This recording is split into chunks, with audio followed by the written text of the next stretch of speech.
नमस्कार, आप देख रहे हैं एबीपी न्यूज। आपके साथ हूं मैं रुबिका लियाकत। आप सभी का बहुत बहुत स्वागत है सीधा सवाल में। देश में इस वक्त जिस सवाल की सबसे ज्यादा चर्चा है वो यही कि 3 मई के बाद क्या होगा। शायद इसी सवाल का जवाब तलाशने के लिए पीएम मोदी ने आज अलग अलग राज्यों के सीएम से एक बार फिर से संवाद किया, महामंथन हुआ। कोरोना संकट के बाद ये चौथा मौका था जब पीएम ने राज्यों के मुख्यमंत्रियों से कोरोना को लेकर उनकी राय पूछी।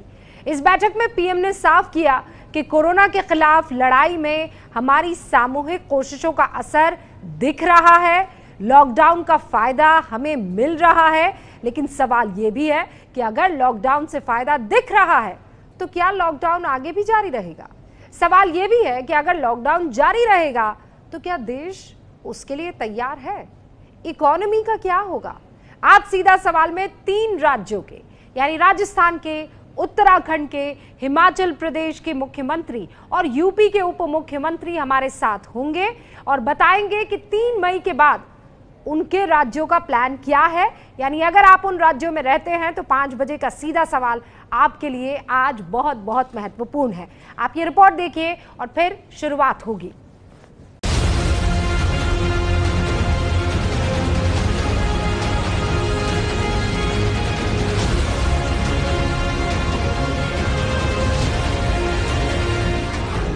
कोरोना पर मुख्यमंत्रियों के साथ पीएम का मंथन।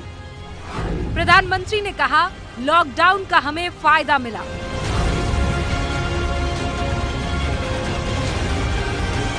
जहां हालात ठीक नहीं वहां लॉकडाउन जारी रहेगा। जिन जिलों में हालात बेहतर वहां छूट दी जाएगी।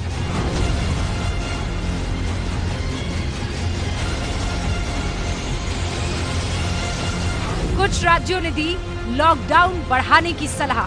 लॉकडाउन एक्सटेंड करतो म्हणल्यार इकॉनॉमिकल हेजे आसा एक्टिविटीज जो आसा within the state it should continue. Border seal उरचल्यो। संभावना लग रही है कि लॉकडाउन जो है वो पूरी तरह से देश में समाप्त अभी तक नहीं होगा क्योंकि मामले बहुत ज्यादा कुछ प्रदेशों में बढ़े।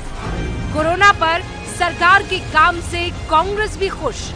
हिंदुस्तान ग्लोबल लीडर बनेगी, हिंदुस्तान ग्लोबली लीड करेगी अगर इसी कोरोना को मुकाबला में हम लोग ठोस और कारगर कदम उठाने सके तो। 3 मई के बाद देश में क्या। और जैसा हमने वादा किया था, हमारे साथ अलग अलग राज्यों के मुख्यमंत्रियों के जुड़ने का सिलसिला अब शुरू हो गया है। सबसे पहले राजस्थान के मुख्यमंत्री अशोक गहलोत साहब हमारे साथ जुड़ चुके हैं। अशोक जी, खम्मा गणी, बहुत बहुत स्वागत है आपका एबीपी न्यूज पर सर। आई होप आप अपना ख्याल रख रहे होंगे और राजस्थान की जनता का भी। आप भी एबीपी न्यूज के तमाम परिवार के लोगों को ध्यान रखना चाहिए अपना खुद का भी। जी सर। कोरोना के टॉप जो 7 बड़े राज्य हैं जहां से सबसे ज्यादा मरीजों की और संक्रमितों की खबरें आ रही हैं और केसेस आ रहे हैं, उनमें से एक राजस्थान भी है। तो चुनौती बड़ी है अशोक जी।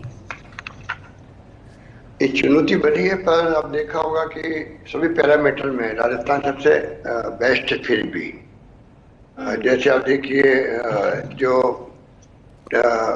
टेस्ट जो हमने किए हैं वो पर मिलियन इंडिया में 450 हो रहे हैं। राजस्थान में 1173 किए, यूपी में 203 हो रहे हैं, बिहार में 132 हो रहे हैं, एमपी में 258 हो रहे हैं, वेस्ट बंगाल 97 हो रहे हैं। तो पैरामीटर जो है राजस्थान में हमने जो कर रखे हैं, मृत्यु दर भी राजस्थान में सबसे कम 1.87 है, जबकि पूरे ऑल इंडिया वाइज 3.13 है। पंजाब की 5.75 है, एमपी 4.91 है, गुजरात 4.57 है, महाराष्ट्र 4.24 है। तो कहने का मतलब कि डबल भी हो रहे केस, वो भी इंडिया में हो रहे 9.2 दिन में हो रहे डबल केस। राजस्थान में हो रहे 11 दिन में हो रहे हैं। अच्छा। गुजरात में 5 दिन में हो रहे हैं, बिहार में 6 दिन में हो रहे हैं, महाराष्ट्र में 7 दिन में हो रहे हैं, यूपी में 7 दिन में हो रहे हैं। राजस्थान सब पैरामीटर में मैं समझता हूँ फिर भी जो है ज्यादा बेहतर है। हालांकि केसेस बढ़े हैं क्योंकि जयपुर में, रामगढ़ में बढ़ने के बाद में जोधपुर में, बीकानेर में, चूरू में, टोंक में काफी केसेस बढ़े। पर हमने जो फॉर्मूला अडोप्ट कर रखा है उसका बड़ा इम्पैक्ट है। सब जगह बहुत रूटलेसली हम लोग जो भीलवाड़ा मॉडल था उसी को काम ले रहे हैं, और उसका आज भी मैं समझता हूँ बड़ा अच्छा इम्पैक्ट है, और वो आगे काम लेंगे हम लोग। अशोक जी, आज प्रधानमंत्री नरेंद्र मोदी से जब मीटिंग हुई थी, सुनने में ये भी आया, हमारे सोर्सेज, सच्चाई तो आप ही बता सकते हैं, कि माइग्रेशन को लेकर जिस तरीके के कदम राजस्थान सरकार ने उठाए हैं और जिस तरह के कदम आपने उठाए उसकी बाकायदा तारीफ हुई है और उसे एक मॉडल के तौर पर भी देखा गया है।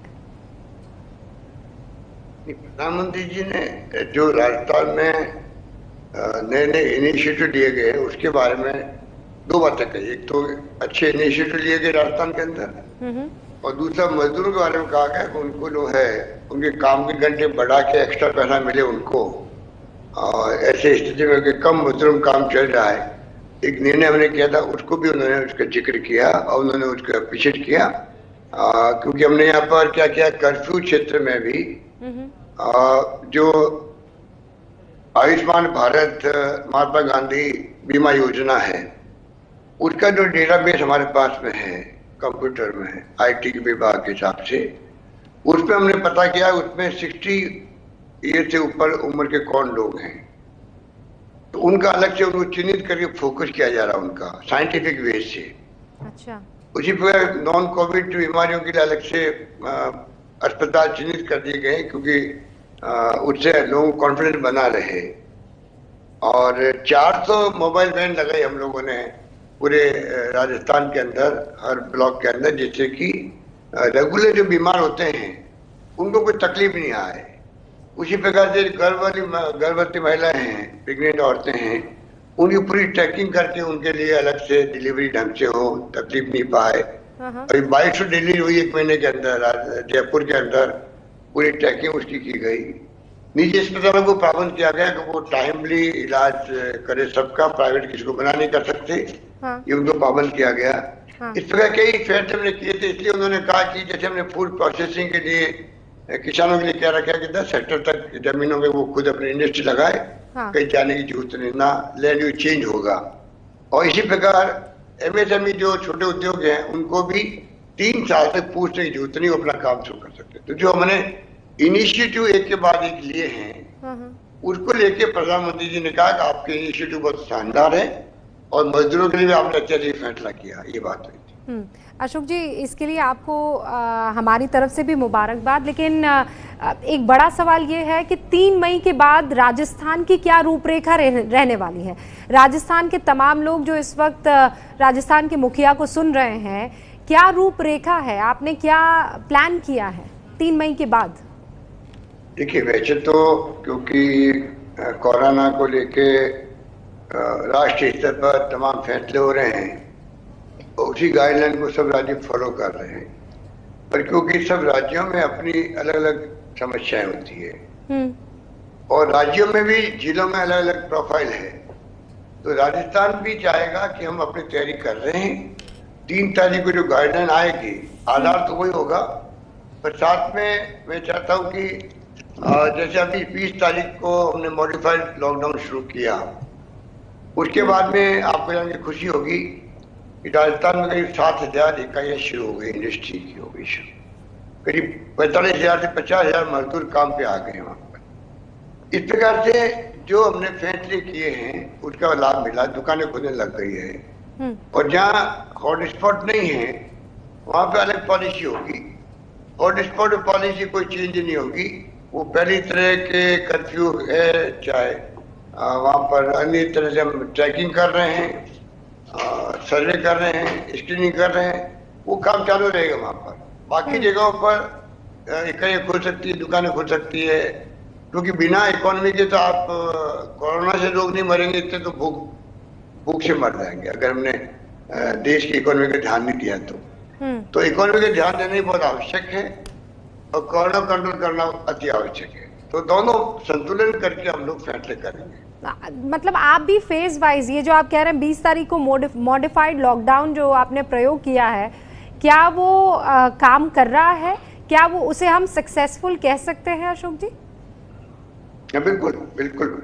मैंने कहा 288 क्षेत्रों में 7,000 इकाइयों का काम शुरू करना और करीब 45-50 हजार मजदूरों का आना एक मायने रखता है। दुकानें खुल गई है कई जगहों पर, काम धंधे शुरू हो गए हैं, पर एक तो मास्क लगाना अति आवश्यक है, मास्क लगाना अति आवश्यक है, सोशल डिस्टेंसिंग मेंटेन करना ही पड़ेगा। चाहे जो कारखाने खुल गए वहां पे भी कोई जो मजदूर जहाँ प्रीमाइसेस में रह पाएंगे वो इकाई चालू हो रही है। ये जो गाइडलाइन है उसको हम पूरी फॉलो करवा रहे हैं, उसके आधार पर हम लोग तमाम फैसले कर रहे हैं। अब अशोक जी, ये जो 3 घंटे की बैठक चली है, इसमें सहमति किस बात को लेकर बनी है?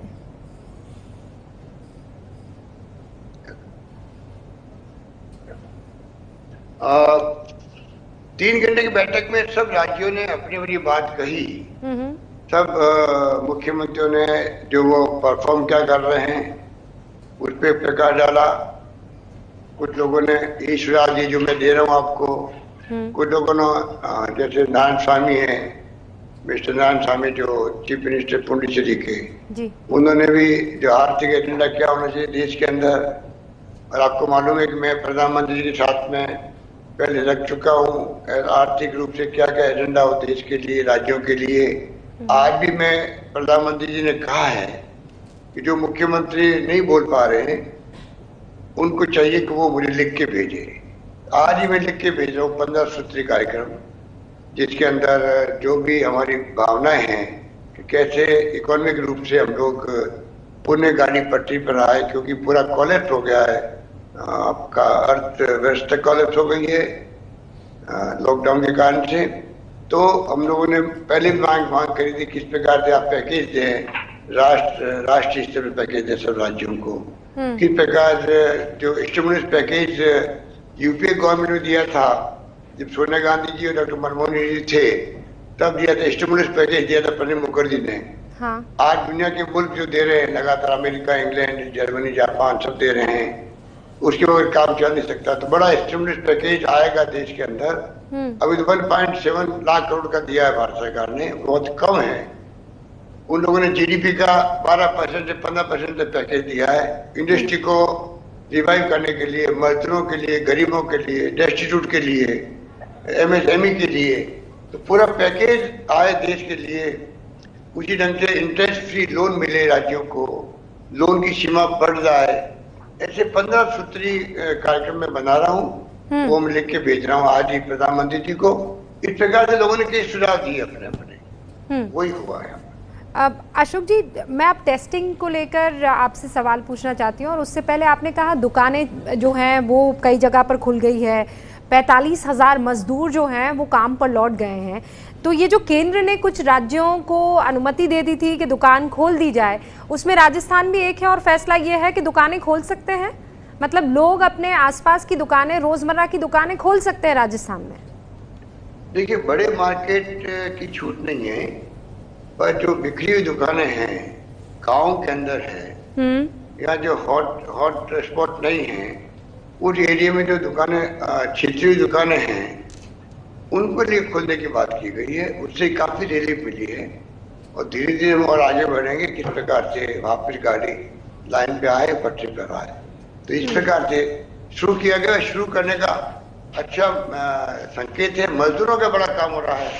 मजदूर जो अटके पड़े थे कैंपों के अंदर, कोटा में हमारे बच्चे करीब 40,000 बच्चे थे जो बहुत कम छोटी उम्र के थे, डिप्रेशन में आ रहे थे। 4-5 बच्चों ने तो आत्महत्या कर ली वहां पर। तो उनके लिए करीब सब राज्यों ने स्वीकार कर लिया है, खाली वेस्ट बंगाल और बिहार बाकी रह गए हैं। तो इस प्रकार से पूरे देश के अंदर बच्चों को भेज दिया गया सब जगह। मजदूर आने लग गए, जाने लग गए हैं, जो बहुत बड़ी समस्या थी देश की, क्योंकि अचानक लॉकडाउन हुआ, उसके कारण लोग सब अटक गए थे। बड़ा इश्यू बन गया था कंट्री में। तो मैं समझता हूँ वो इश्यू भी 5-7 दिन में अब समाप्त हो जाएगा। तो अब लॉकडाउन जो है फेजेज भी खुल सकता है, एक साथ तो खुल नहीं सकता, जहाँ तक मैं समझता हूँ। उसी ढंग से हम लोग इसको देख रहे हैं, उसी ढंग से हम इसको, और जो 3 जोन बनाए गए, red zone, orange zone, green zone बनाए गए हैं, तो ये सभी जो है जोन अलग अलग पॉलिसी के अकॉर्डिंग टू उनके ऊपर उनको छूट दी जाएगी। इस प्रकार से ये सब काम अच्छा, रेड और ग्रीन और येलो जोन बनाए जाएंगे या बनाए जा चुके हैं अशोक जी? बनाए जा चुके हैं और उसमें हिसाब से छूट दी जाए। एक प्रकार से सब प्रपोज हो गए हैं और उसी ढंग से कार्रवाई शुरू होने जा रही है। राहुल गांधी टेस्टिंग पर बड़ा जोर दे रहे हैं अशोक जी, और राजस्थान में टेस्टिंग को लेकर क्या स्टेटस है? हम किस तरीके से टेस्ट कर रहे हैं? क्योंकि राजस्थान इकलौता ऐसा राज्य था जिसने सबसे पहले कहा कि भाई हम रैपिड टेस्ट नहीं करवाने वाले हैं क्योंकि हमें ये किट ठीक नहीं लग रहे हैं। उसके बाद पूरे देश ने उस फॉर्मूला को अपनाया। देखिए, ये फॉर्चुनेटली देखिए आप आज जो स्थिति बनी देश के अंदर कोरोना को लेके, पूरा मुल्क एकजुट हो गया, तमाम राजनीतिक पार्टी एकजुट हो गई, तमाम राज्य सरकारें किसी पार्टी की हो वो तमाम केंद्र के साथ में खड़ी है। विशेष सोनिया गांधी कह रही है कि पूरी पार्टी हमारी प्रधानमंत्री जी आपके साथ रहेंगी। राहुल गांधी जी ने भी कहा है कि टेस्ट ज्यादा होने चाहिए। वो तो शुरू से ही कह रहे हैं, फरवरी महीने में कह दिया था कि आप तैयारी कर लो, संख्या बढ़ेगी। अब भी जो संभावना आ रही है, जिस रूप में एक्सपर्ट राय दे रहे हैं, भारत सरकार की एक्सपर्ट राय कल दी है उन्होंने, वीसी करके सब जगह पूरे देश के अंदर हेल्थ मिनिस्ट्री के लोगों ने कहा है आने वाले वक्त में संख्या बढ़ सकती है। राहुल गांधी जी ने यही तो कहा था कि आपका लॉकडाउन तो एक सीमा तक ठीक है, पर आखिर में तो टेस्टिंग बड़े रूप होनी चाहिए। WHO ने ही राहुल गांधी की बात को सपोर्ट किया है। इस रूप में जब देश में सब अपनी अपनी भावना बताते हैं, सुझाव देते हैं, तो मैं अंत में कहना चाहूंगा भारत सरकार के नेताओं से भी कि विपक्ष की जो सुझाव आते हैं, चाहे कांग्रेस वर्किंग कमेटी सुझाव दिए हों, चाहे सोनिया जी ने दिए हों, चाहे राहुल जी ने दिए हों, चाहे और कोई लोग दे, उन सुझावों को उन्होंने वो लेना चाहिए। फीडबैक आ रहा है, उनको अन्यथा नहीं लेना चाहिए, उसको आलोचना के रूप में नहीं मानना चाहिए, मेरा मानना है। तब जाके हम लोग सब मिलके ये लड़ाई लड़ी जा रही है, उस पर हम लोग कामयाब हो पाएंगे और कोरोना 19 को जंग को हराने में विजय हम होंगे, देश होगा, प्रदेश होगा। ये तब संभव होगा तब हम सब मिलके करेंगे, सभी जाति सभी धर्म के लोग मिलके एकजुट रहेंगे, तब होगा। बिल्कुल सही बात कह रहे हैं आप अशोक जी। बेशक यहाँ पर सबको एक साथ लड़ना है इस कोविड-19 से। एक राजस्थान के बहुत सारे व्यूअर्स हैं जिन्होंने मुझे पर्सनली मैसेज किया है, और बिजली 2 महीने की माफ कर देने, पानी के बिल माफ कर देने जैसी कुछ चीजें जो हैं वो सोशल मीडिया पर बड़ी घूम रही है। सच्चाई क्या है अशोक जी? ये देखिए, अभी हमने इनके 2 महीने के रेफर कर दिए बिल, रेफर करने का ही कोई 600 करोड़ रुपए का भार पड़ा होगा रेफर करने का ही। तो राज्यों की जो स्थिति बनी है, बिना केंद्र के इमदाद के वित्तीय पैकेज के संभव नहीं होगा। आने वाले वक्त में गवर्नेंस कैसी होगी, क्योंकि जब पूरी तरह आपका रेवेन्यू 0 हो गया है, 5-10% मुश्किल से आ रहा होगा, सारे फैक्ट्री बंद पड़ी है, धंधे बंद पड़े, रेवेन्यू के सारे सोर्स बंद पड़े हैं, चाहे वो एक्साइज हो, चाहे ट्रांसपोर्ट हो, चाहे वो कोई विभाग हो, सबको मालूम है। तो अभी बिजली कंपनियां जो है वो खुद ही बहुत बड़ी घाटों में चल रही है। तो एकदम आप उनको अगर माफ कर निःशुल्क कर दो तो बिजली कंपनी और उनको अगर तकलीफ होगी तो वो बिजली कैसे सप्लाई करेगी, तो और किसानों को तकलीफ होगी, इंडस्ट्री चालू कैसे होगी। तो बैलेंस करके चलना चाहते हैं, इसलिए हमने अभी डेफर किया है। अगर आगे स्थिति अच्छी बनेगी तब सोचेंगे हमें क्या करना है। आपने बार बार इस बात का जिक्र किया है और मैं चाहती हूँ थोड़ा और साफगोई से आप इस बात को रखें कि केंद्र से मदद को लेकर इस वक्त हमें और ज्यादा हम चाहते हैं और ज्यादा की जरूरत है। देखिए, जब मैं कह रहा हूँ आपको कि रेवेन्यू पूरी तरह बंद हो गई है राज्यों की, खाली राजस्थान की बात नहीं है, पूरे देश की, और वही जीएसटी कम हो गई है केंद्र के पास में भी, उनके भी टैक्सेस कम हो गए हैं, तो राज्यों के पास तो कोई और तरीका है नहीं रेवेन्यू जनरेट कैसे करे लॉकडाउन में। केंद्र सरकार के पास में आरबीआई है, नोट छापने की मशीन है, वो कुछ भी कर सकते हैं। देश की इकोनॉमी को पटरी पे लाने के लिए दो बातें उनको बहुत बड़ी रूप में करनी चाहिए। एक तो बड़ा पैकेज दे, स्टिमुलस पैकेज, जिसको कह रहे 20 लाख करोड़ तक का पैकेज देगी सरकार, स्टिमुलस पैकेज जैसे यूपीए गवर्नमेंट ने दिया था, तब जाकर के इकोनॉमी पटरी पर आएगी। तो पैसा जब खर्च होगा मार्केट के अंदर और लोग उसको पैसा खर्च करेंगे दुकानों पर, तब माल की डिमांड बढ़ेगी और फैक्ट्री चालू होगी। सिंपल फॉर्मूला है। और अशोक जी, प्रधानमंत्री कह रहे हैं कि इसमें राज्यों का भी उतना ही हमें साथ चाहिए। भाई, राज्यों की इकोनॉमी जब तक केंद्र की इकोनॉमी के साथ नहीं होगी मर्ज, तब तक कैसे हो पाएगा? मतलब जिस रफ्तार से राज्य चलेंगे उसी रफ्तार से केंद्र की दिशा निर्धारित होगी। नहीं, देखिए, ये कोई राजस्थान की या देश की बात नहीं है। पूरी दुनिया के मुल्कों के अंदर, पूरी दुनिया के मुल्कों के अंदर जो स्थिति बन गई है, लॉकडाउन कई मुल्कों में हो चुका है दुनिया के मुल्कों के अंदर, उन सब ने दो काम किए। जो मैंने कहा, एक तो 20 लाख करोड़ का मान लो मिले, ये मेरी सोच है, हो सकता है उसमें ज्यादा भी हो सकता है, कम भी हो सकता है, कि स्टिमुलस पैकेज मिले तो जाके मार्केट समझेगा। नंबर 2, 20 लाख करोड़ का इन्वेस्टमेंट हो बड़े रूप के अंदर, तब जाकर के इकोनॉमी सुधरेगी। और राज्यों की बात तो मैं इसलिए कर रहा हूँ, राज्य सरकारें की जो इंडस्ट्री है वो निर्भर करेगी बैंकों पे करेगी। अगर राज्य सरकारों में इंडस्ट्री नहीं चलेगी तो रेवेन्यू कैसे आएगी? दुकानें खुलेगी, इंडस्ट्री चलेगी, सारे काम जब गाड़ी पटरी पर आएंगे, और इसीलिए तभी तो जो है, तभी तो रेवेन्यू आ पाएगा ना राज्यों के पास में। और सर, इसीलिए आप कह रहे हैं कि 20 लाख करोड़ का स्टिमुलस पैकेज जो है उसका वो आप डिमांड कर रहे हैं। अशोक गहलोत साहब, बहुत बहुत शुक्रिया हमसे बातचीत करने के लिए, हमारे साथ जुड़ने के लिए। और हम उम्मीद करते हैं कि राजस्थान जल्द से जल्द इस कोरोना वायरस की जंग में जीत कर उभर कर सामने आए।